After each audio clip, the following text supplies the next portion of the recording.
We admire your focus and your goal to be a protector and to create greater levels of safety and enjoyment for children and ultimately for humanity as a whole. This goal is in no way separate from self-love. Think of a mother bear in the forest by her cubs, and a wolf approaches. The mother bear, of course, loves herself, loves her children, so much so she will rip the wolf apart if she has to keep them safe. So this idea of love being weak or love somehow meaning non-aggression, that's not 100% true.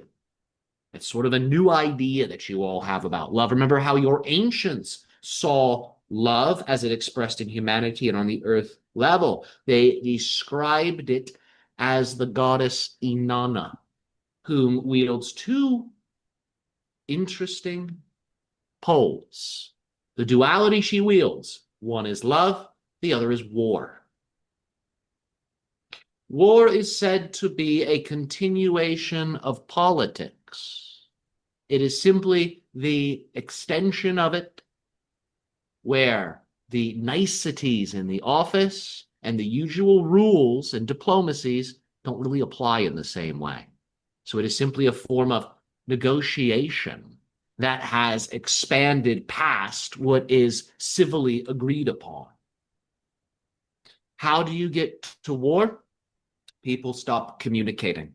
When people cannot hear each other, people stop respecting each other. Because if you can't feel the other, well, they're just an object, yes? They're just clay. So when that empathy is cut off and people don't hear or feel each other, that is when these negotiations to really understand one another come into play.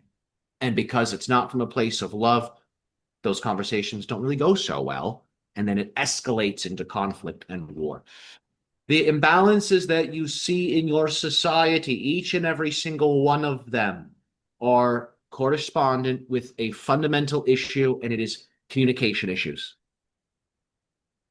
It's not just with your words that you communicate with subtle energies, you communicate with chemical pheromones, you communicate with electromagnetic frequencies, you communicate on so many levels. And oftentimes your language does not represent what you truly wish to communicate.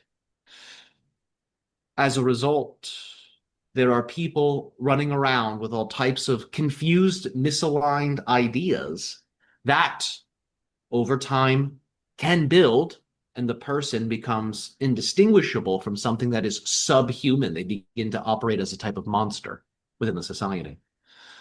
We share all of this with you because this is a very powerful question, and it must be explored in ways that allow for the spirit of love to shine despite what appears to be atrocities and harmfulness.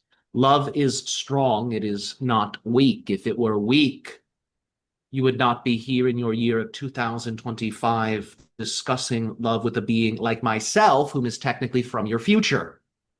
So love is very strong, so strong, in fact, it is eternal. So you love humanity.